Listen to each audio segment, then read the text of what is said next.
कुखुरा यस्तै छ, रात्रिकालीन समय छ। अब किसान सेवाको लागि सधैँ नै हामी हाजिरै हो। हजुरहरूले पनि पाल्नु भएको छ। अब किसान नेपालको आर्थिक विकासको लागि माथि लानलाई नै कृषि व्यवसायलाई नै पहिलो प्राथमिकता दिनुपर्छ। हाम्रो अहिले आज समयमा फार्म भिजिट गरेको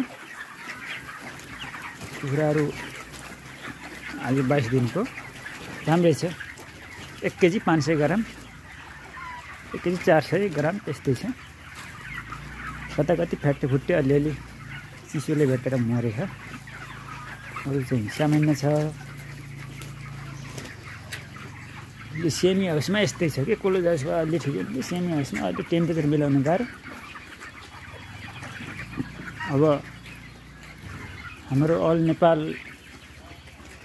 फार्मिङ हेल्पको लागि चाहिँ सधैँ मोटिभेसनल इन्फर्मेसन दिइरहेको हुन्छौँ। हजुरहरूले पनि त्यस्तै समस्या कुखुरा जानकारी लिन छ भने चाहिँ मेसेज गर्न सक्नुहुन्छ।